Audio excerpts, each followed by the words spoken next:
안녕하세요. 사연 읽어주는 남예입니다. 오늘도 와주셔서 감사드리며 오늘의 여성 사연자분 사연은 제가 소개해드리도록 하겠습니다. 많은 청취 부탁드리며 오늘의 사연 시작하겠습니다. 안녕하세요.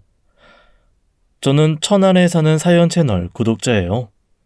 외동아들 장가 보내고 손녀까지 본 사람이에요.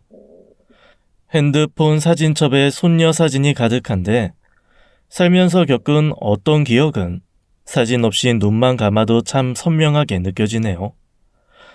특히나 부모님 장례 치른 일은 시간이 지날수록 선명합니다. 아버지는 오랜 병원 끝에 돌아가셨는데 엄마는 갑자기 돌아가셔서 그게 상처처럼 남아있어요. 베풀기 좋아하고 푸덕하던 엄마의 부고 소식에 조문객이 끊이질 않았습니다. 어릴 적 동창회에서도 많이들 왔죠. 그리고 동주, 그 친구가 왔을 때 큰 소란이 벌어지게 됐어요. 술 한 잔 기울이던 동창들이 쌍심지 켜고 다 들고 일어났습니다. 쟤, 설마 동주 아니지? 동주? 야, 걔가 떼어먹은 돈이 얼만데 무슨 얼굴로 여길 와? 아이씨, 동주 맞네? 야, 저 자식 여기 왜 왔냐? 제정신이야? 동창들 시선이 한 곳에 몰렸어요. 거기엔 피골이 상접한 동주가 서 있었습니다. 비에 쫄딱 맞아 물을 뚝뚝 흘리면서 왔더라고요. 우리 엄마 영정 사진을 보자마자 동주는 주저앉아 오열하기 시작했죠. 아이고 어머님. 전 처음에 걔를 알아보지도 못했어요. 얼마나 고생을 하고 다녔는지 찌들고 후줄그레한 모습이었죠. 그때 동창들이 우르르 나와 걔 멱살을 잡았습니다. 야, 이 쓰레기야. 돈 떨어져서 여기까지 찾아왔냐? 야, 정자야. 이 자식 사람 아니야. 당장 쫓아내. 남자 동창들은 동주를 끌어낸다고 난리고 여자 동창은 절 붙잡고 그러더라고요. 도박에 눈 돌아가 친구들 돈 뜯어낸 게 얼마인데 무슨 낯짝으로 여길 오느냐고요. 저한테도 돈 뜯어갈 목적으로 온 거라고 당장 동주를 내쫓으라고 난리였어요. 하지만 전 그러고 싶지 않았어요. 전 친구들을 동주에게서 떼어놨습니다. 왜들 이래? 여기가 니들 싸움박질하는 데야? 니들 사정이 어떻든 동주 놔줘. 우리 엄마 보러 온 거잖아.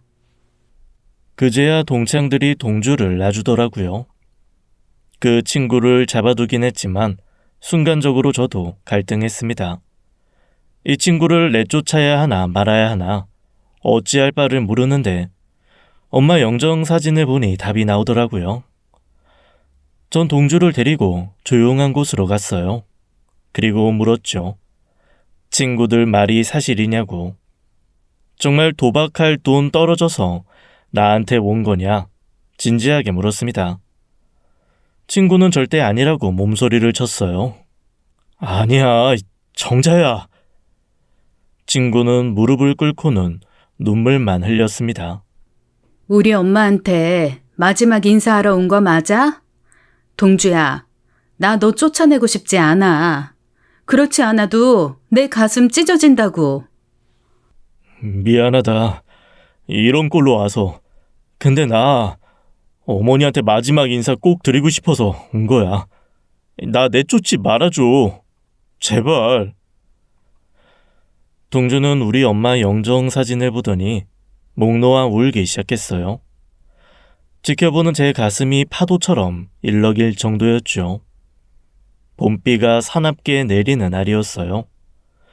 동주는 쫄딱 젖어 머리에서부터 물이 줄줄 흘렀고 피골이 상접한 얼굴이 일그러졌습니다. 어디서 노숙자처럼 지내다 왔는지 고약한 냄새가 말도 못했고요. 저도 눈물이 흐르더군요. 속상하기가 이루 말할 수가 없었어요. 너 왜 이렇게 됐어? 왜? 누구보다 똑똑하고 잘 나갔잖아. 왜 도박을 해서 이 난리를 만들어? 우리 엄마가 널 얼마나 아꼈는데. 너 큰일 하래라고 얼마나 칭찬을 했는데. 나도 모르겠다. 내가 왜 이렇게 됐는지. 미안해. 미안하다. 동주는 절대 이렇게 살 애가 아니었습니다. 어려서 동주는 누구보다 똑똑하고 씩씩한 애였어요. 학교에서 내내 반장, 회장을 도맡아 했던 친구였습니다. 키도 헐친하고 운동도 잘했는데 공부까지 잘했으니까요. 아침 조회 시간이면 아예 교장 선생님 옆에 서 있던 애였어요. 또 동주가 상 받나 봐. 에이, 이번엔 그림상은 내가 받고 싶었는데. 사실 동주 쟤 물감도 내 거 빌려서 그렸어. 괜히 약 오르는 거 있지? 다음부턴 빌려주지 마. 아니, 상은 혼자 다 받잖아. 괜히 얄밉네, 동주 녀석. 못하는 게 뭐야, 도대체. 학교에서 주는 상은 모두 동주 차지였어요. 친구들이 사춘기 겪으며 방황할 때 누구보다 먼저 나서서 바라잡아주고 공부도 열심히 해서 명문대까지 간 친구였습니다. 집안 사정 생각해 장학금 받으며 학교 다니고 인기도 많은데 해프지 않는 참 괜찮은 친구였죠. 한편으론 과감한 면도 있었어요. 다들 월급쟁이로 시작할 때 사업을 벌여 가장 먼저 성공한 곳도 동주였습니다. 동창들 한참 결혼들 할 때 동주한테 비싼 선물이나 화환 안 받아본 애들이 없을 정도였어요. 자, 우리 친구들 결혼 축하하며 코올리기 시절부터 봐온 박호상 김지연, 아들 딸 가리지 말고 숭풍숭풍 자식 낳고 잘 살아. 결혼을 축하하는 의미로 이 몸이 TV와 냉장고 선물했습니다, 여러분. 역시 야, 사업 크게 하는 사장님은 다르네. 동주야, 나 결혼할 때도 알지? 넌 제발 여자친구 좀 데려와라. 너 장가가면 더 크게 쏠지도 몰라. 단 기한은 올해까지다. 동주 너 와이프한테 허락은 받고 선물 쏘는 거니? 너 그러다 미진 씨한테 혼난다. 동주는 사업을 크게 하며 미스 코리아 출신의 화사하게 예쁜 아내까지 얻었습니다. 정말 남부러울 것이 없이 살던 친구였죠. 동주 아버지 돌아가셨을 때 그렇게 큰 장례식에 조문객들이 끊이질 않았어요. 영향력 있는 젊은 사업가라고 매체에서도 자주 나왔고요. 성공한 동문이라고 명문대 학부에 실릴 정도였죠. 한마디로 잘 나가던 사업가였어요. 동창들 모두 잘난 친구인 동주 덕을 봤으면 봤지 이렇게 인간 쓰레기 취급을 하게 될 거라곤 상상도 못했습니다. 그게 다 도박 때문이었어요. 잘 나가기만 했던 동주 인생은 도박에 빠진 몇 개월 만에 시궁창에 빠져버렸습니다. 손을 자르지 않고서는 못 끊는다는 도박이 동주를 완전히 망쳐버렸죠. 단번에 성공한 사업이 문제였을까요? 이른 나이에 돈맛을 알아버린 게 문제였을까요? 아니면 나쁜 친구의 꼬임에 넘어간 건지 정말 큰 충격이었습니다. 놀란 전 친정 엄마한테 흘리듯 말했어요. 엄마, 동주 기억하지? 걔 미쳤나 봐. 글쎄 도박에 빠져서 정신 못 차린대. 그게 사실이냐? 헛소문 아니야? 나도 헛소문인 줄 알았다니까. 근데 어이없게도 진짜야. 나한테도 돈 빌려달라고 왔는데 애가 눈빛부터 맛이 갔더라고요. 동주한테 막 뭐라고 하고 보냈는데 영 찜찜해. 애가 왜 그렇게 됐지? 정자 너 괜한 소문 덧붙이지 말고 잠자코 있어. 동주 곧 돌아올 거다. 걔가 그럴 애가 아니야. 엄만 어려서부터 걔 편 잘 들어주더라. 에휴 괜히 말했다. 엄마 동주한테 연락 와도 받아주지 마. 알겠죠? 엄만 심각한 표정을 하시더니 말을 아끼셨죠. 워낙 우리 집에 자주 오던 애라 자식 같아 그러신 것 같았습니다. 엄마의 바람과 달리 동주는 날이 갈수록 망가졌어요. 결혼에 애까지 있는 마당에 도박에 빠져버리니 인생은 나락으로 떨어졌죠. 감당할 수 없는 빚까지 져가며 도박하는 남편을 어느 여자가 참아주겠어요? 미스 코리아에 잘 나가던 사업가 남편이 도박에 빠져 가정을 등한시한다고 당시 잡지에도 실릴 정도로 시끄러웠죠. 크게 하던 사업도 엉망이 되어버렸습니다. 도대체 왜 그러는지 친구들도 영문을 알 수가 없었어요. 앞으로 쭉 뻗은 탄탄대로를 자기 발로 차버린 거나 다름없었으니까요. 결국 동주는 아들이랑 생이별하고 이혼까지 하게 됐습니다. 그 뒤로는 동창회에 잘 나오지도 않았고 소문만 무성했어요. 다들 동주를 미워하고 탓하기 바빴습니다. 그 자식 순 얼치기였다고 겉만 번지르르한 사기꾼이었다는 얘기가 끊이질 않았죠. 처음 동창들은 까맣게 몰랐어요. 어느 날부터 동주가 사업이 어려워 돈 빌리고 다닌다는 소문이 돌기 시작했죠. 걔한테 돈 빌려준 애들이 한둘이 아니었고 액수도 컸습니다. 처음엔 다들 안타까워하기만 했어요. 잘 나가던 사업이 잠깐 기울어진 게 아니냐면서요. 그래도 신뢰가 하루아침에 무너지진 않았죠. 워낙 어릴 때부터 동주 살아온 걸 봤으니까요. 사업이 어디 쉬워. 그래도 금방 일어나겠지. 동주 보통 녀석 아니잖아. 근데 빌려간 액수가 만만치 않아. 동창들 다 걔한테 돈 빌려줬을걸. 그걸 다 갚을 수 있을까? 난 좀 의심스러운데. 동주가 어떤 앤데 그걸 못 갚겠냐? 기다려보자고. 난 내 비상금까지 탈탈 털어줬어. 이자 쳐서 갚는다니까 느긋하게 기다려보자고. 하지만 빌려간 돈을 갚았다는 소식은 어디서도 들을 수 없었죠. 점점 원망이 커지기 시작하더니 둑이 터지듯 진실이 쏟아져 나오기 시작했습니다. 동창들 모임 있을 때마다 동주 얘기에 돈이 따라붙었어요. 큰 돈을 빌려갔는데 연락이 안 된다. 그나마 연락이 다 만난 애들은 열불을 토해냈죠. 걔 지금 제정신이 아니라고, 도박에 미쳤다고 욕을 해댔어요. 너 모르냐? 동주 도박에 빠져서 노름할 돈 빌리고 다니는 거 나도 미치겠다 진짜. 마누라 알면 나 쫓겨나게 생겼다고. 그게 사실이야? 너 어디서 들었어? 그럼 그 녀석 이혼한 게 도박 때문이었어? 사업 망한 것 때문이 아니라? 왜 그걸 이제 말해? 내 돈 어떻게 받지? 아, 큰일 났네. 일은 눈덩이처럼 커져갔죠. 동조 사업이 어려운 줄만 알고 자식 대학 등록금 빌려준 동창, 집 사서 이사 갈 돈 몽땅 빌려준 동창까지 다들 분하고 억울해 어쩔 줄 몰라 했습니다. 동주의 도박 중독이 만천하에 드러나자 그때부터 동주는 범죄자 취급을 받았어요. 별별 욕이 다 나왔고 모임 때마다 죽이네 살리네 분위기도 살벌했습니다. 한 번은 동창 애들이 우르르 동주네 집에 몰려갔더라고요. 돈 내놓으라고요. 그런데 동주 와이프 집 나갔더래요. 아들 데리고 친정 가서 빈집이었다는 얘기였죠. 장창하던 동주 인생은 바퀴를 달고 굴러떨어진 것처럼 시궁창에 박혀버렸습니다. 게다가 돈 빌릴 때 사업 핑계만 댄 게 아니더라고요. 요양원에 계신 치매 걸린 어머님이 아프다, 생활비가 모자르다고 돈을 빌렸고 나중에 모두 동주를 피하기 바빴죠. 물귀신처럼 돈 달라고 달라붙었으니까요. 다들 동주 얘기만 나오면 이를 갈았습니다.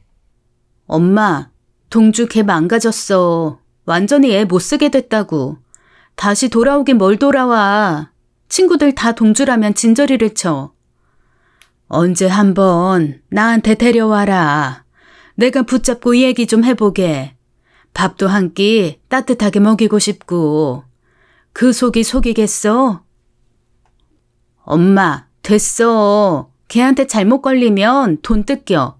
정상적이지가 않다니까. 이혼당하고 사업 박살나도 정신 못 차리는 애를 엄마가 무슨 수로. 됐어요. 신경 끄고 살자. 너라도 동주 보면 설득해봐. 너랑 오누이처럼 지낸 사이 아니야. 난 걔만 생각하면 마음이 짠해. 뭘 그래? 좋은 부모님 밑에서 잘 자란 앤데 엄마가 짠할 게 뭐 있어요. 어릴 적 동주네와 담장 하나를 두고 이웃하고 살았습니다. 동주 부모님은 작은 가게를 열고 구두를 만들어 파셨어요. 명절이며 무슨 날이면 음식도 나눠 먹고 골목길의 이웃들이 다 친하게 지내던 시절이었죠. 구두를 끝내주게 잘 만들던 동주 아빠는 우리 동네 봉사왕이었어요. 어려운 분들 돕는다고 칭찬이 자자한 분이었죠. 돈 안 되는 일까지 도맡아 하시느라 동주 부모님은 늘 바쁘셨습니다. 우리 집에서 동주랑 같이 저녁을 먹은 건 셀 수도 없었어요.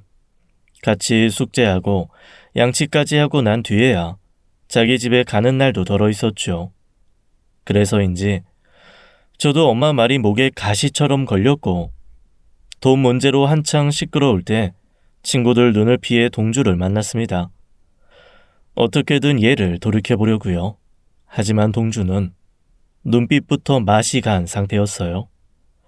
몰골도 그렇고 정신이 반쯤 나갔더라고요. 동주야, 왜 이래? 제발 지금이라도 정신 차려. 동창들한테 사과하고 일용직 나가서라도 돈 벌어. 왜 도박에 빠져서 아까운 인생을 버리는 건데? 이대로 멈출 순 없어. 그동안 잃은 돈이 얼만데. 내가 지금 감을 잃어서 그렇지. 운이 좋으면 원금 정도는 찾을 수 있어. 이게 생각보다 되게 합리적이야. 정자, 너도 내가 미쳤다고 생각하냐? 아니라니까. 야, 이 정신 나간 놈아. 네 인생 시궁창인 거 모르겠어? 이혼당하고 온 세상이 널 쓰레기라고 손가락질하는데 모르겠냐고. 아니야. 딱 한 번만 더 하고. 정자야, 돈이 있냐? 나 돈 좀 빌려주라. 사람 한번 살리는 셈 치고, 오늘 마지막으로 딱 한 번만 할게. 네 돈 몇 배로 갚아줄게. 말 같지도 않은 소리 그만둬. 왜 어떻게 시작하게 된 거야? 그걸 왜 시작을 해서 생지옥에서 사니? 가볍게 시작했지. 몇 번 돈을 따니까 이게 괜찮은데 싶은 거야. 아이, 됐고. 너 돈 좀 있냐? 너 지금 있는 거라도 다 줘봐. 너 진짜 미쳐도 단단히 미쳤구나. 우리 엄마가 너 걱정해, 이 자식아. 도무지 말이 안 통했어요. 동주는 사업이 잠시 힘들어 자금이 안 돌 때 스트레스라도 풀자 싶어 손을 댔나 보더라고요. 몇 번 운 좋게 돈을 땄고 그게 중독이 되어 온갖 돈 다 끌어다가 쓰고 탕진한 게 지금의 일인 것 같았습니다. 이유야 어쨌건 이미 강을 건넌 뒤였어요. 게다가 동주를 만난 그날 전 돈까지 빼앗겼습니다. 화장실 잠깐 다녀왔더니 제 가방을 뒤져 현금을 싹 다 가져갔더라고요. 정말 기가 막혀서 말이 안 나왔죠. 다시는 상종 못할 인간이라는 결론에 이르렀고 엄마가 뭐라고 하든 더 만날 일은 없었습니다. 버스를 타고 집에 가는데 참 허탈하더라고요. 어려서 그렇게나 똘똘한 동주가 어쩌다 도박에 미친 괴물이 됐는지 수많은 물음표만 떠오를 뿐이었습니다. 그렇게 동주를 잊고 냉랭하게 지내던 중이었어요. 갑자기 친정 엄마가 돌아가셨습니다. 하루아침에 엄마와 생이별을 하게 된 전 생사를 찢는 것처럼 고통스러웠죠. 새벽에 부엌에서 쓰러지신 그대로 숨을 거두신 거였어요. 당시 전 결혼한 상태였고 남편한테 의지에 겨우 상을 치를 수 있었어요. 전 주소록에 있는 지인들에게 단체 부고 문자를 보냈고 동주가 찾아올 거라고는 생각도 못하고 있었죠. 그런데 동주가 장례식에 왔고 동창들이 들고 일어난 거였습니다. 저도 친구들 마음을 모르는 바는 아니었어요. 제 돈도 훔쳐서 도박하러 간 애를 친구라고 생각할 사람은 없었을 거예요. 저 녀석 뻔뻔한 것 좀 봐. 야, 정자 마음 약하니까 이럴 때 또 돈 꾸라고 왔냐? 저건 사람도 아니야. 도리도 모르는 짐승이지. 친구들이 절 보호하겠다고 나섰지만 전 걔들을 말렸어요. 제가 친구들을 막자 동주는 눈물을 철철 흘리면서 돌아가신 엄마 앞에서 무너졌습니다. 어머니, 어머니. 너 알아? 우리 엄마가 네 걱정을 얼마나 많이 했는데. 왔으니까 밥은 먹고 가. 우리 엄마가 차려주는 마지막 밥이야.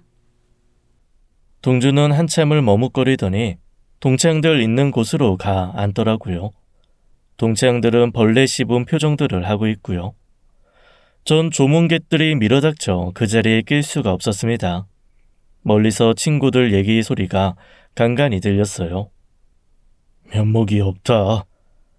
면목 없는 녀석이 여길 왜 와? 갚을 돈이라도 갖고 왔냐? 저기 있잖아. 동주는 고개도 못 들고 어렵게 입을 열었습니다. 내 아들 주호가 병원에 있어. 그래서 무슨 얘기를 하려고? 이 자식 봐라. 또 지 자식 핑계대는 것 봐. 정자야, 내가 이 자식 들이지 말라고 했지. 장례식장에서 돈 얘기를 꺼내잖아. 네가 사람이냐? 짐승이냐? 여기 정자 어머니 장례식장인 거 몰라? 너 술 취했냐? 확 도른 거야? 진짜야, 믿어주라. 주호가 많이 아파. 한시가 급할 정도야. 주호 엄마한테 수술비가 없다고 연락이 왔어. 이혼할 때 나랑은 죽어서도 보고 싶지 않다고 했던 여자야. 나라면 치를 떠는 여자인데 자식 수술비 없다고 연락이 왔다고. 나 한 번만 도와주라. 미안해. 내 말 좀 믿어줘. 너는 진짜 안 되겠다. 아무리 도박이 좋아도 그렇지. 멀쩡한 자식을 팔아? 맞고 싶지 않으면 얼른 나가라. 정자 아니었으면 넌 벌써 애들한테 얻어 터졌어. 동창들은 이를 득득 갈고 있었죠. 전 친척을 배웅하고 들어오다 그 얘기를 들었고 참담한 마음 금할 길이 없었습니다. 전 동주를 끌고 나와 그냥 가라고 등을 떠미는 척했죠. 친구들이 분을 사귀지 못하고 저한테 쏟아냈어요. 정자야, 저 자식 말 믿으면 안 돼. 아들 수술? 웃기시네. 다 핑계라고. 너 쟤한테 돈 빌려주면 절대로 안 된다. 알았어? 동주는 제 손에 끌려 나와 주차장에 폐인처럼 주저앉았습니다. 더 걸을 힘도 없나 보더라고요. 한참을 망설이던 제가 물었습니다. 진짜냐고. 아들 주호가 그렇게 위중한 상태냐고 물었죠. 동주는 울면서 고개를 끄덕였습니다. 아무리 봐도 이번엔 정말 거짓말 같지 않았어요. 그 얼굴, 눈빛, 어려서부터 알고 지낸 사이라 그때만큼은 진실된 표정이라는 거 알 수 있었습니다. 전 동주한테 지갑 좀 내놔보라고 했어요. 손때 묻은 지갑에는 단돈 1,000원이 전부였죠. 돈 한 푼 없는데 장례식장엔 어떻게 왔는지 의문일 지경이었죠. 전 잠깐만 기다리라 하고 현금 지급기에서 돈을 인출했습니다. 기계에서 지폐 세는 소리를 들으면서 전 엄마를 떠올렸어요. 돌아가신 친정 엄마라면 어떻게 하셨을까? 아무리 생각해봐도 엄마라면 돈을 빌려줬을 것 같았습니다. 설사 거짓말이라도 빌려주라는 말이 들리는 것 같았죠. 그리고 동주 손에 그 돈을 쥐어줬습니다. 대학병원 큰 수술이라면 적은 돈으론 택도 없을 것 같았어요. 결코 적지 않은 돈이었죠. 동주야, 이거 받아. 얼른 병원 가서 아들부터 살려. 정자야. 두 말 말고 가서 아들부터 살리라고. 우리 엄마가 빌려주는 돈이야. 솔직히 너 미운데 엄마라면 어떻게 하셨을까 많이 생각하고 결정한 거야. 갚는 건 너한테 맡길게. 그리고 못 갚을 거면 다시는 나 찾아오지 마. 무슨 말인지 알아? 고맙다, 정자야. 고마워. 동주는 돈 봉투를 가슴에 꼭 끌어안더니 벌떡 일어나 도로 쪽으로 뛰어갔습니다. 다시 때 없는 봄비가 쏟아지기 시작하는데 동주는 그 돈을 꼭 아기 안듯이 하고는 모퉁이로 사라지더라고요. 그 뒷모습이 얼마나 초라하고 얼마나 급해 보이던지 제 가슴이 다 먹먹할 지경이었습니다. 장례식장에 돌아와 저는 말을 아꼈습니다. 동창들이 동주한테 돈 빌려줬냐, 안 빌려줬지, 캐물었지만 별 대답 안 하고 조문객을 맞이했어요. 동창들도 이해 못하는 바는 아니었습니다. 이미 동수한테 큰 돈을 빌려준 처지들이니까요. 장례식이 끝나고도 한 달이 지난 후 전 동주 일을 까맣게 잊고 있었습니다. 엄마가 곁에 없다는 사실을 실감할 수 없어 힘든 날들을 보내고 있었죠. 그러던 어느 날 모르는 번호로 전화 한 통이 왔습니다. 여보세요? 누구시죠? 정자야, 나 동주야. 어머니는 잘 보내드렸고? 너 동준이? 엄마는 잘 보내드렸지. 그 말 하려고 전화했어? 정자야, 너만 괜찮으면 우리 볼 수 있을까? 혹시 병원으로 와줄 수 있어? 우리 주호 수술 잘 받고 회복 잘 됐거든. 뭐라고? 너 그때 그 말이 사실이었구나. 아들 잘 회복한 거야? 네가 우리 주호 살렸어. 정말 고맙다. 고마워. 동주는 울먹이고 있었죠. 전 진심으로 기뻤습니다. 정말 잘 됐다. 저도 모르게 눈물이 흘렀어요. 동주가 장례식 때 했던 말은 거짓이 아니었습니다. 얼마나 다행이었는지 몰라요. 한 줄기 희망이 보이는 것도 같았습니다. 동주가 저한테 빌려간 돈은 아들 수술비가 맞았습니다. 하나밖에 없는 자식, 아비로서 못 볼 꼴 보이고 부모 갈라서는 모습까지 보였는데 그대로 잃고 싶진 않았겠지요. 동창들에게 얻어맞을 각오하고 우리 엄마 조문나서 저한테 빌려간 돈으로 주호를 살릴 수 있었던 거였습니다. 병원으로 찾아가자 동주가 한달음에 절 마중 나오더라고요. 휠체어를 탄 동주 아들은 절 보고 환하게 웃어 보였습니다. 주호야, 안녕? 아줌마 기억 안 나지? 너 돌 때 보고 처음 본다. 어려운 수술 잘 이겨내줘서 고맙다. 주호야, 인사해야지. 고맙다, 정자야. 우리 아들 이제 다음 주면 퇴원할 수 있을 것 같아. 내 절 받아. 넌 내 은인이야. 왜 그래? 다른 사람들도 있는데 그러지 마.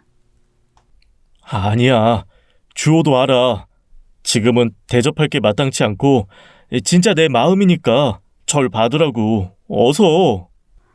됐어. 저를 하니 많이 실랑이를 하는데 낯익은 얼굴이 다가와 저한테 주스를 쥐어주더라고요. 보니까 동주 아내였어요. 깜짝 놀랐어요. 동주 잘 나갈 땐 그렇게나 예뻤는데 이혼 과정에서 마음 고생하고 자식 아파 속 아리해서 그런가 얼굴이 말이 아니었습니다. 동주 와이프는 말없이 제 손을 잡고 울었어요. 정말 고맙습니다. 그 돈 아니었으면 우리 주호 더 말을 못하겠네요. 조건 없이 베푸신 은혜 평생 잊지 않을게요. 부부가 눈물을 줄줄 흘리며 고맙다고 하는 통에 저까지 눈물을 한 바가지 쏟았네요. 그리고 더 놀라웠던 건 동주의 결심이었어요. 아들이랑 아내 병원으로 들여보내고 절 지하철까지 데려다 준다면서 이런 말을 하더라고요. 내가 쓰레기였어. 진창을 헤매고 있을 때 몰랐어. 어떻게든 원금이라도 만회해보려고 꼭 될 거라고 생각했는데 다 미친 짓이었지. 애초에 그런데 손을 대지 말았어야 했는데. 도박? 다시는 안 해. 나 결심했다. 네 돈도 갚고 동창들 돈도 갚을 거야. 몰매를 맞더라도 찾아가서 용서 빌고 단번에 신뢰를 회복하긴 어렵겠지만 너라도 나 믿어줄 수 있겠어? 너 진심이야? 정자야. 조금 시간이 걸려도 괜찮겠냐? 내 아들 살려준 네 돈 내가 정직하게 일해서 갚을게. 어떻게 말로 표현해야 할지 모르겠어. 미안하고 고맙다. 전 얼떨떨한 기분으로 집으로 돌아왔어요. 동주한테 들은 이야기를 실감할 수가 없었습니다. 그날 이후 놀랄만한 소식이 또 들려왔죠. 동주가 동창들을 찾아다니며 무릎을 꿇고 사죄하고 빚을 꼭 갚겠다고 했다는 거였어요. 적은 돈이라도 꼭 갚겠다. 할 수 있는 일은 닥치는 대로 하겠다 했다던데 몇몇은 비아냥거렸습니다. 도박쟁이 말을 누가 믿냐고 하면서요. 하지만 한 해, 두 해 시간이 가는 동안 우린 작은 기적을 목격하게 됐어요. 동주는 정말 약속을 지키고 있었어요. 제 통장에도 적은 돈이 남아 매달 돈이 들어오고 있었죠. 동주 진짜 도박 끊었나 보더라. 아이고, 하나밖에 없는 아들 잃을 뻔하더니 벼락 맞은 것처럼 정신 차렸나 보지. 설마 또 엉뚱하게 벌어서 빚 갚는 건 아니겠지? 아니라더라. 걔 일용직부터 할 수 있는 건 다 한대. 하루에 독한 커피를 몇 잔을 마신다더라고. 몸이 편하면 쓸데없는 생각 든다고. 자는 시간도 아껴가며 미친 듯이 일한다던데? 동창회 나갔더니 그 말이 사실이었죠. 다들 동주 독하다고 난리였어요. 정말 도박을 끄는 건지 재결합은 한 건지 궁금했죠. 어느 날 동주 와이프한테 전화를 해봤어요. 둘은 여전히 이혼한 채로 살고 있더라고요. 2주에 한 번씩 아들을 보러 온다고 하면서 자기도 놀라고 있대요. 그 사람 죽지 않을 만큼만 먹고 자고 그 외 시간은 일만 하는 것 같아요. 깡말라서 어찌 사나 싶은데 표정은 확실히 달라졌네요. 도박은 이제 손도 안 대는 거 맞아요? 동창 애들이 다 궁금해해서요. 다행히도 그런 것 같아요. 그래도 전 완전히 믿을 수가 없네요. 자칫 잘못하면 다시 그 벌은 나온다던데 전 다시는 같이 못 살아요. 저기 애아빠가 언니가 빌려주신 돈은 다 갚았나요? 절반 넘게 갚았어요. 동창 애들 돈도 꾸준히 갚고 있고요. 주호는 건강하죠? 건강을 완전히 회복한 동주 아들은 공부를 잘해 전교 1등을 도맡아 한다고 하더라고요. 애엄마도 직장을 구해 아들이랑 둘이 소박하지만 사람답게 살고 있다는 소식이었어요. 그 뒤로 동주의 아내와 연락할 일은 없었습니다. 저도 애들 키우고 사업하느라 정신이 없었고요. 그 사이 시간은 유수와 같이 흘렀고 동창들도 함께 나이가 들어갔습니다. 무려 20년이라는 긴 시간 동안 동주는 우리한테 진 빚을 모두 갚아나갔어요. 인간 승리다, 인생 역전이다 다들 말들이 많았어요. 하지만 통장에 매달 찍히는 돈 아니면 동주 소식은 알 수가 없었습니다. 돈 버는 데만 올인하는지 동창회엔 한참 오지도 않았으니까요. 나중엔 어디서 뭘 하며 살고 있는지 궁금할 정도였어요. 가뭄에 콩나듯 4, 5년에 한 번씩 동창회에 나오면 조용히 밥만 먹고 가더라고요. 일하느라 굳은 살 백인 손을 보여주는 걸 보면 다들 숙연해지곤 했었죠. 돈 안 갚는다고 염라대왕같이 굴던 동창들도 동주 다시 봤다며 놀라워했습니다. 자식이 난 놈은 난 놈이야. 그 어렵다는 도박을 끊고 우리들 빚도 20년이나 걸렸지만 다 갚았잖아. 주변에 그런 사람 본 적 있어? 난 없어. 나도 없어. 이건 진짜 인간 승리라고 봐야지. 걔 눈빛 달라진 거 봐. 지금 당장 어디 절에 들어가서 수행한다고 해도 믿어질 정도라니까. 암튼 놀랠 노짜다. 불행은 강 건너 불구경하며 살던 제 인생을 그 일이 있기 전까지 평탄하기만 했습니다. 신혼초 맞벌이를 하다가 저 혼자 사업을 시작한 이후론 계속 탄탄대로였어요. 외동아들 장성의 가정 꾸릴 나이 될 때까지 남부럽지 않게 뒷바라지하고 남편과 시댁에도 정성으로 잘했습니다. 남편은 안정적으로 월급 받아오고 저는 월급의 몇 배나 되는 돈을 버니 돈 아쉬운 건 모르고 살았죠. 재산 일구며 평생을 그렇게 살 줄 알았던 건 제 커다란 착각이었습니다. 감염병이 온 나라를 덮치자 제 사업도 크게 휘청이게 됐어요. 처음 한두 달은 큰 걱정이 없었습니다. 곧 지나가겠지.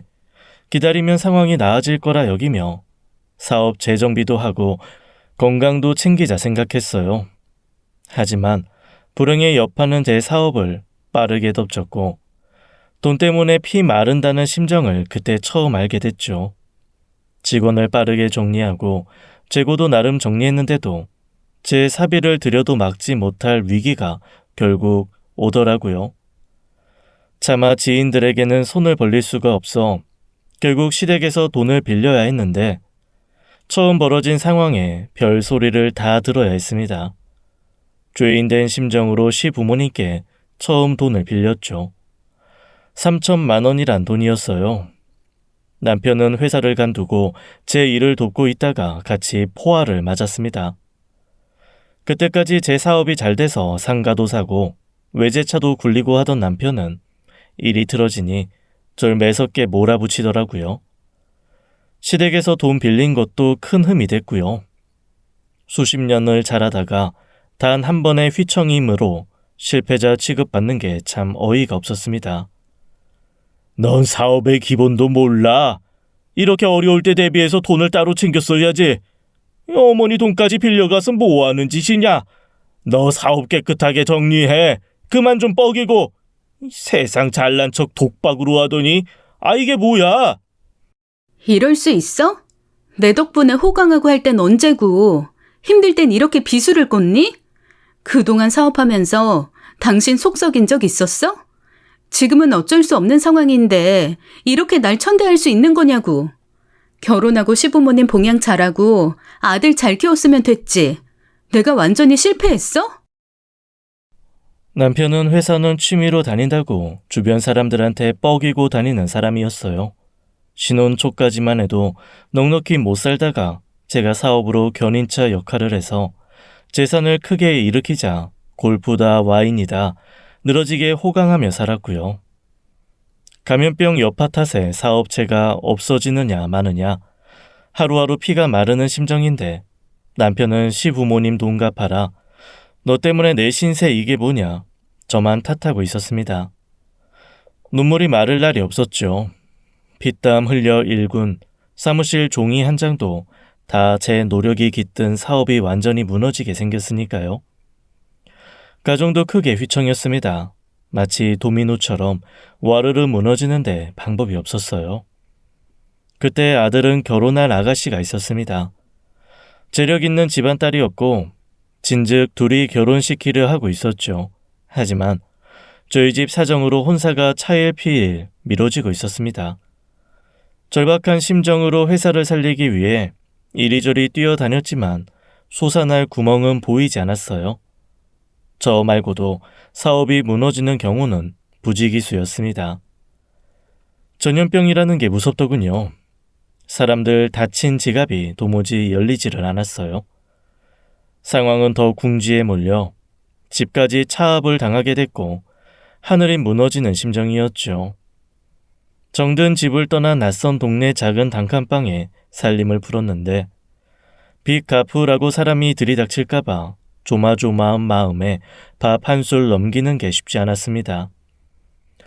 그나마도 쫄쫄 굶을 수 없어 라면을 하나 사서 하루 종일 나눠 먹어야 했는데 그런 모습을 가장 보여주기 싫은 사람이 아들이었어요. 하지만 가난 위기라는 건 감출 수가 없는 거였습니다. 이미 아들 월급도 다 갖다 쓰는 처지였고 아들 신용불량자 안 만들면 다행인 상황이었죠. 생전 아들 앞에서 눈물이라는 걸 흘리지 않았는데 처음으로 펑펑 우는 모습을 보이게 됐어요. 경민아, 엄마가 미안하다. 소희랑 결혼 지금은 아무래도 어렵겠다. 둘이 외국 나가기로 했던 거 미뤄야겠어. 엄마가 면목이 없다. 어떻게든 다시 일어서 볼게. 조금만 기다려다오. 아들은 묵묵히 고개만 끄덕였죠. 그때 남편이 기름을 붓더라고요. 그러게, 설치고 다닐 때 알아봤다. 적당히 벌렸어야지. 그릇은 요만한데 사업을 그렇게 크게 벌려. 이 여편네 하는 짓이라고는. 살던 집까지 날리게 됐으니 이게 무슨 일이야. 너 우리 부모님 돈은 어떻게 할 거야?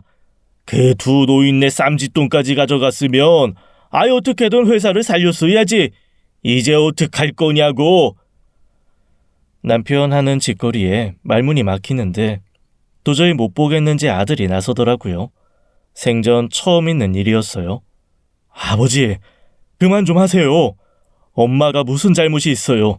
아니 말로 엄마가 잘못해서 사업이 날아가게 생겼어요? 아니잖아요. 엄마 사업 잘 되니까 아버지는 잘 다니던 회사까지 그만두시고 대놓고 엄마 덕 보겠다고 한 거 저 똑똑히 기억해요. 할머니, 할아버지, 그 돈 없어도 사시는 분인 거 세상 사람들 다 알아요. 그동안 엄마가 얼마나 잘했는데 이러세요. 엄마 좀 그만 몰아붙이세요. 너 지금 아버지한테 대들었냐? 장가 갈 나이 되도록 엄마 치마 폭에 쌓여가지고 하늘 같은 아버지한테 대들어. 그런 썩어 빠진 정신 상태로 장가를 들어 잘 살겠다. 제가 틀린 얘기 한 거 있어요? 엄마 좀 그만 괴롭히시라고요. 이러다 엄마 큰 병이라도 들면 아버지가 책임지실 거예요? 그때 짝 소리가 났습니다. 남편이 아들 말에 반박을 못하려니 따귀를 날리더라고요. 다 큰 아들은 그대로 집을 나가버렸어요.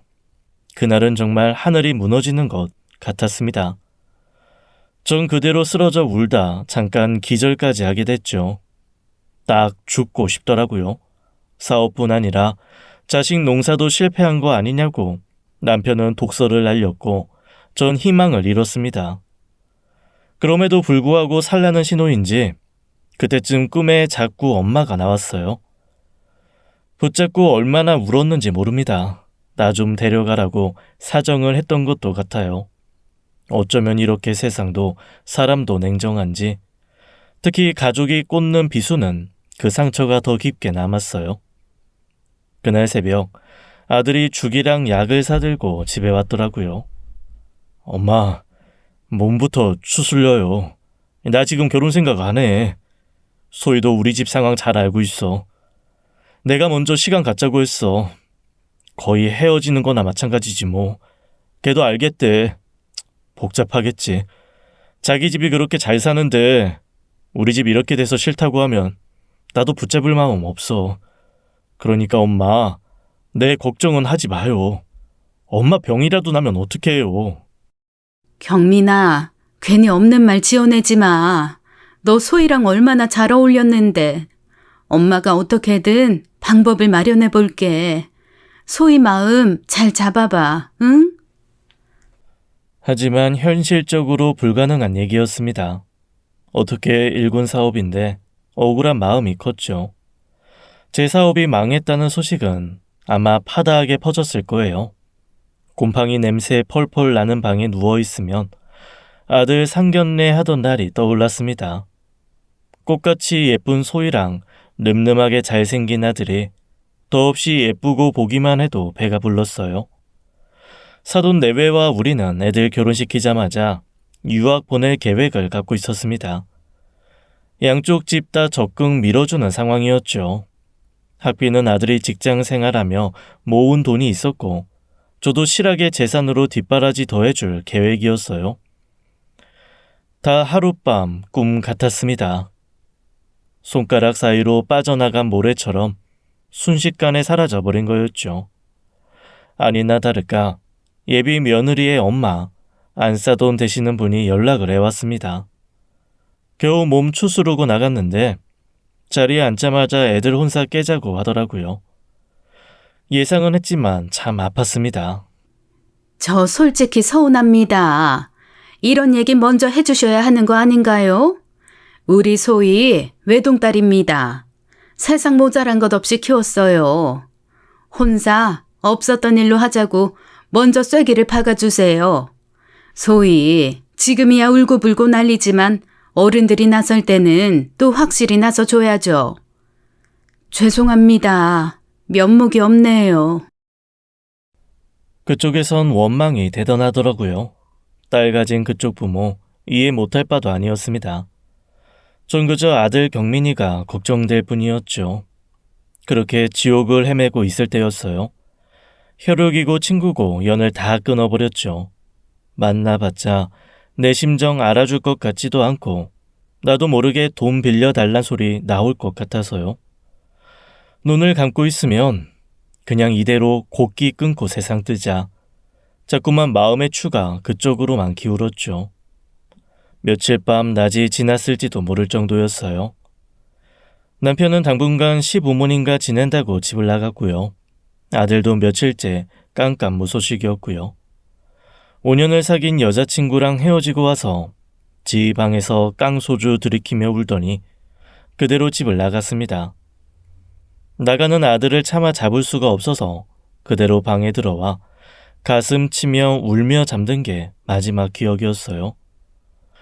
겨우 일어나 며칠 동안 꺼놓은 핸드폰을 켰어요. 모르는 번호로 연락이 수두룩하게 와 있는데 문자 하나가 눈에 띄었어요. 동주가 보낸 문자였습니다. 꼭 만나고 싶다고 연락 한번 달라는 거였죠. 가당치 않은 얘기였어요. 전 누구도 만날 생각이 없었고 조용히 집을 나가 아무런 흔적 없이 세상을 뜰 방법을 찾아 헤맸습니다. 그리고 멀리 있는 동네 슈퍼에서 소주랑 연탄을 몇 장 사서 도망치듯 나왔어요. 해가 다 져서 집에 들어오는데 골목 입구에 거묵한 그림자가 하나 보였습니다.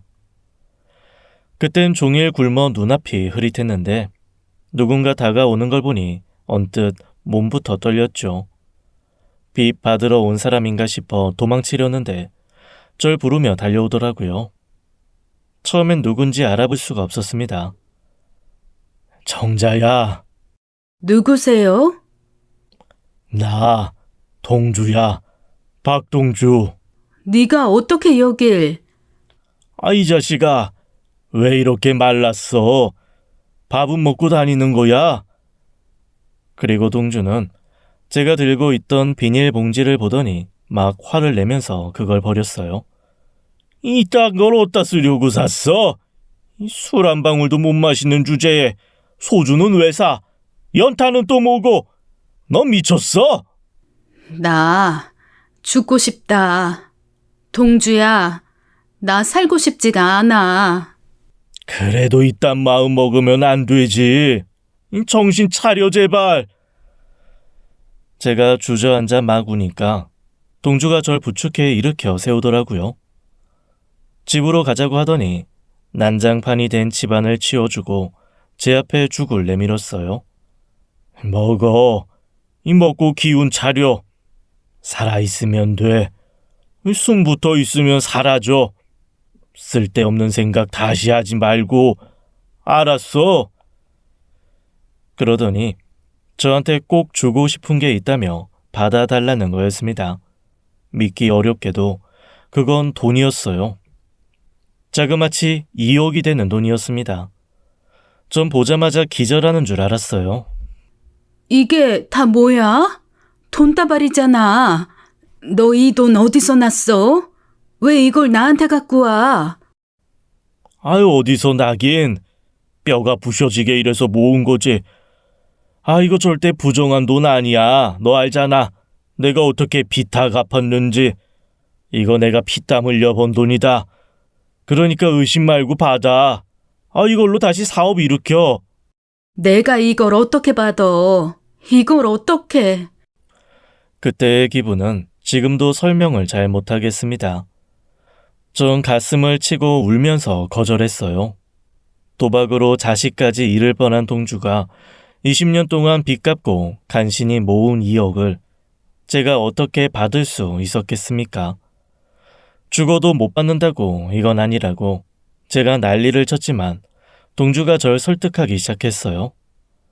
나 도박 때문에 이 자식까지 잃을 뻔한 놈이다. 가정 깨고 쓰레기처럼 천대받아도 이 정신 못 차린 나 유일하게 믿어줬어. 밑바닥 인생 구제해준 건 너라고. 나도 그때 죽으려고 했다. 우리 아들 잃으면 나도 따라가려고 했어. 그런데 네가 날 구했다. 지금 나 너 아니었으면 없었다고. 동주도 눈물을 흘리기 시작했죠. 그때 문 열리는 소리가 들리더니 슬그머니 남편이 들어오더라고요. 짐작컨대 남편을 통해 이 집을 찾아온 것 같았어요. 동주는 제가 잊고 있던 얘기를 꺼냈습니다. 8, 9살적 얘기였죠. 동주가 우리 집에 와 저녁을 먹는데 엄마가 TV를 보며 그러셨대요. TV에 절망에 빠져 스스로 목숨을 잃은 사람의 사연이 나왔는데 그걸 그렇게 안타까워 하시면서 어휴, 저 아까운 생명을 어떡하면 좋아. 누가 따뜻한 밥 한 술만 건넸어도 저 사람 살지 않았을까? 딱 한 사람만 따뜻하게 대해줬어도 마음 고쳐먹었을 텐데. 전 깜짝 놀라 물었죠. 아예 기억하지 못하고 있던 얘기였거든요. 우리 엄마가 그랬었어? 그래. 그날 저녁도 유난히 맛있었다. 너희 어머니 된장찌개 그렇게 잘 끓이셨잖아. 나한테도 나중에 그러셨어. 힘들면 아줌마 찾아오라고. 다른데 헤매지 말고 꼭 찾아오라고. 너 몰랐지? 돌아가신 우리 아버지 폭력 쓰셨던 거. 가슴이 철렁 내려앉았습니다. 동주는 바로 옆집 살았는데 전 까맣게 모르고 있었어요. 동주는 아프게 말을 이어갔죠. 고도 장사를 하던 동주의 아버지는 겉보기에 세상 호인이셨는데 동주 어머니를 그렇게 때렸었대요. 저 없을 때 동주랑 동주 엄마가 우리 집으로 피신을 왔었고 그때마다 우리 엄마가 따뜻하게 보듬어 줬다고 하더라고요. 어렴풋이 기억이 나는 것도 같았습니다. 제가 낮잠이 들었을 때 엄마가 바느질하면서 혼잣말 하던 이상한 얘기가 있었거든요. 사람 참 겉만 보고는 몰라. 에휴, 속상해서. 그렇게 다른 사람한테는 잘하면서 자기 마누라를 그렇게 때려? 때릴 데가 어딨다고. 그걸 고스란히 애가 보게 만들고. 엄마가 몇 번이고 더 그런 말을 했었는데 전 그 얘기가 동주 얘기인 줄은 꿈에도 몰랐습니다. 동주는 힘든 가정 환경 속에서도 그렇게 밝고 꿋꿋하게 자랐던 거였어요. 집에서 난리가 벌어질 때마다 우리 엄마를 나침반처럼 찾아왔던 거였고요. 어려서 동주가 우리 집에서 저녁을 먹었던 날은 아버지 폭력을 피해서 온 거라는 사실을 그제야 알게 되었습니다. 나중에 가정 꾸리고 도박 중독에 빠졌을 때 아내와 크게 다투다 손이 나간 적이 있었는데 그때 동주는 자신에게 큰 충격을 받았다고도 했어요. 그날 이후 도저히 아내 곁에 갈 수가 없었다고 했습니다. 아버지처럼 그럴까봐 너무 두렵고 어떻게 해야 할지 몰라 방황은 더 깊어졌다는 거였어요. 도박이라는 늪에 정신없이 빠져들어갈 무렵 아들이 위중한 병에 걸렸다는 걸 알게 됐고 거의 동시에 우리 친정 엄마의 부고 소식을 듣게 된 거였습니다. 난들 왜 몰랐겠어. 너희 어머니 장례식에 가면 난 몰매 맞을 일밖에 없었어. 그때 동창 애들한테 엄청난 빚을 지고 있었잖아. 네 돈도 훔쳐가고. 근데 어머님 가시는 길 외면할 수가 없더라.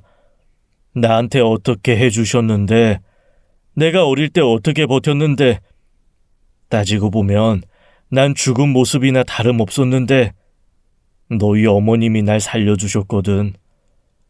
매번 따뜻한 밥 한 술로 고비를 넘게 해주시고 살게 해주시고 정자야, 나 은혜 좀 갚게 해주라. 너랑 돌아가신 어머님 앞에서 어깨 쫙 펴고 살게 해줘. 이 돈 받아줘라. 내 마지막 소원이야. 동주야, 그 얘기를 왜 이제야 해?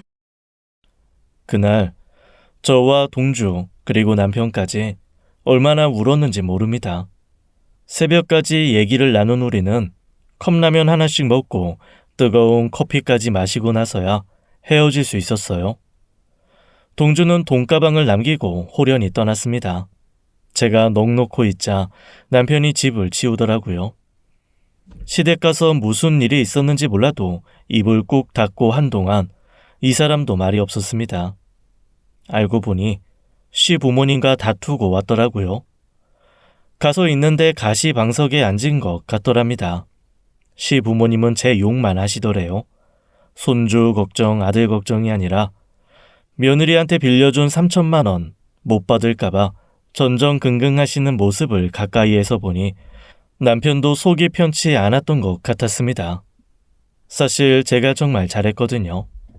사업하는 바쁜 와중에 여행도 보내드리고 같이 가고 생활비며 병원이며 다 챙겨드렸는데 그 공은 하나도 인정하지 않으시더래요.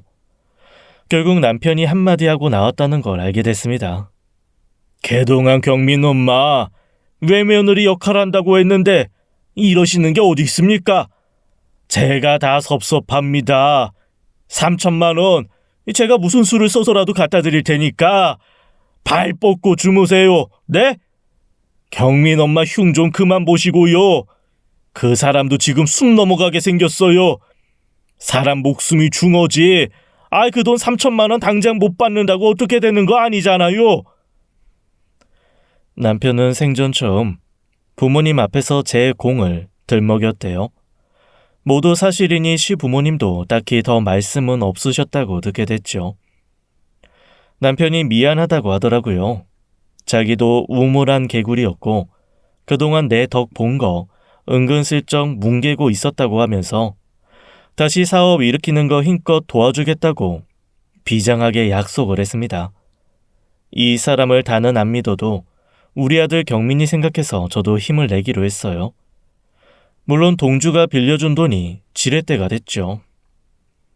동주의 피땀 어린 돈 2억이 마중물이 되어 사업은 다시 숨통이 트이게 됐습니다. 우선 급한 빚부터 갚고 나서야 간신히 세상에 나설 수 있었어요. 물론 사업 정상화시키는데 시간은 걸렸죠. 일단은 제 체력이 문제가 됐습니다. 잘 먹고 기운 차리고 일에 집중했고 동주가 빌려준 돈이 정말 큰 도움이 됐어요. 제가 부담스러워할까봐 동주는 저한테 연락도 잘 안 했어요.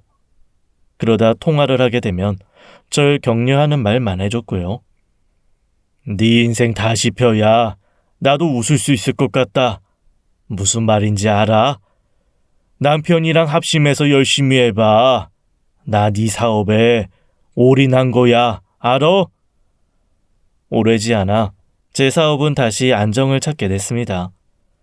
감염병 여파에도 구사일생으로 살아남은 사업으로 여기저기서 조명도 받게 됐고요. 전 동주에게 조금씩 빚을 갚기 시작했어요.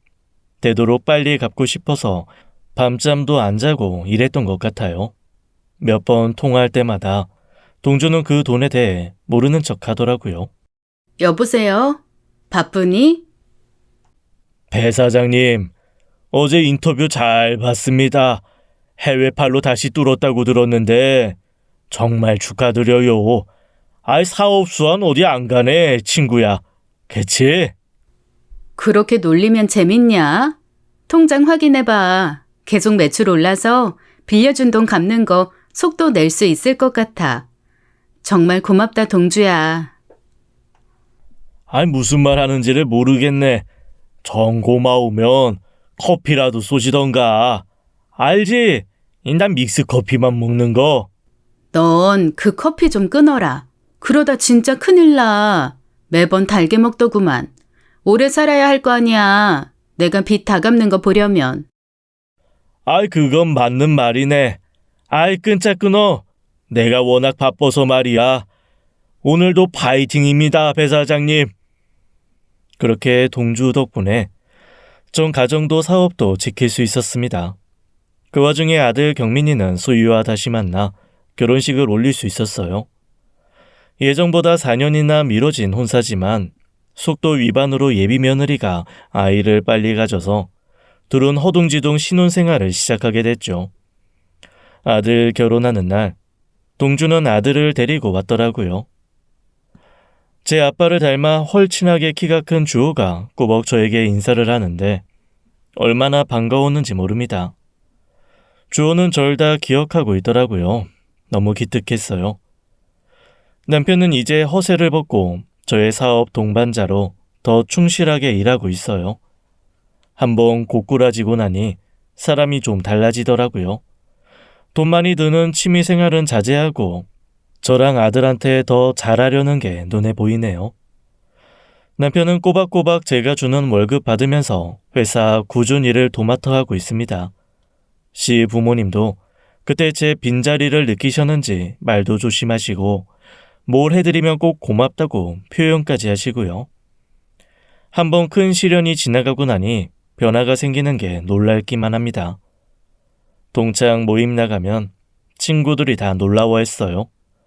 어떻게 사업 실패 극복했냐고 묻더라고요. 사실 동주는 그 일을 비밀로 해달라고 부탁한 바 있었습니다. 하지만 도무지 설명할 길이 없더라고요. 어느 날 큰 마음 먹고 털어놨죠. 막다른 길에 놓였던 날 돈가방을 들고 동주가 찾아왔다고요. 사연을 듣고는 다들 말을 잇지 못했습니다. 나중엔 남자 녀석들까지 하나둘 눈물을 찍어냈죠. 이제는 동창들이 모이면 동주의 이야기를 곧잘 입에 올리곤 합니다. 살면서 고비가 없는 사람은 없을 거예요. 그런데 동주가 살아온 얘기는 언제나 신금을 울리네요. 나중에 알려준 동주의 아픈 가정사는 머리가 희끗한 나이가 되어서도 우리를 숙연하게 합니다. 아니 난 솔직히 알고 있었어. 동주가 그렇게 무너질 녀석이 아니었다고. 도박을 그렇게 단칼에 끊어내는 게 쉬워. 암튼 걔는 보통이 아니야. 어려서부터 뭐든지 남달랐잖아. 하쯔, 이 동주가 돈 빌리러 다닐 때 제일 쌍심 지키고 난리치던 인물이 누구였더라? 그때 너 뭐랬냐? 아주 별 욕을 다 하면서 동주 녀석 평생 안 보겠다고 하지 않았어? 내가 그랬나? 젊은 혈기에 그럴 수도 있지. 중요한 건 말이야. 시간이 다 해결해준다. 이거 아니겠냐고. 동주야, 여기다. 왜 이렇게 늦었어? 와서 막걸리나 한잔해. 또 내 얘기하고 있었냐? 이 분위기가 딱 그런데. 내 얘기 좀 그만해라. 귀 가려워 죽겠다. 그땐 그랬지라고 말할 수 있는 지금이 얼마나 감사한지 모릅니다. 동주가 새 인생 살게 된 것도 너무 감사하고요. 저 역시 한번 크게 실패한 경험이 큰 교훈이 되었네요. 제 남편도 동주와 아주 친하게 지내고 있습니다. 젊어서의 도박 중독, 평생 관리가 필요하다며 별걸 다 챙겨주고 있네요. 동주가 도박을 끊은 그날은 우리 집 잔칫날입니다. 아예 동창들을 불러 식당에서 거하게 밥을 먹고 케이크에 촛불까지 켜서 불어주고 있어요. 다들 장난처럼 웃고 마시고 하지만 속에는 진한 우정이 용암처럼 들끓고 있습니다. 이젠 다들 나이 들어서 티는 못 내지만 동창들 몇십 년 우정은 쉽게 끊어질 것 같지 않네요. 동주의 아들은 미국에 살며 명성이 자제한 대기업에 다니고 있어요. 동주는 작은 사무실을 차려 가출 청소년을 위한 작은 기관을 운영하고 있습니다. 동주는 끝까지 독신으로 살겠다고 하네요. 대신 불우한 가정 환경으로 방황하는 아이들을 자식처럼 거두고 있죠. 그게 자기 숙명 같대요.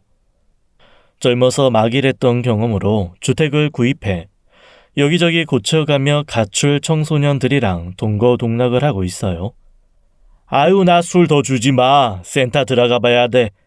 여드름 숭숭 난 녀석들이 나만 기다리고 있다고. 지금 몇 시인데 안 자고. 검정고시 얼마 안 남아서 그 녀석들 공부 열심히 하고 있거든. 내가 도와줘야지. 알잖냐. 나 공부 잘했던 거. 니들 까맣게 잊었냐? 나 명문대 출신인 거. 그걸 어떻게 잊어. 기다려봐. 내가 음식 싸줄게. 갈비도 엄청 맛있게 지어졌어.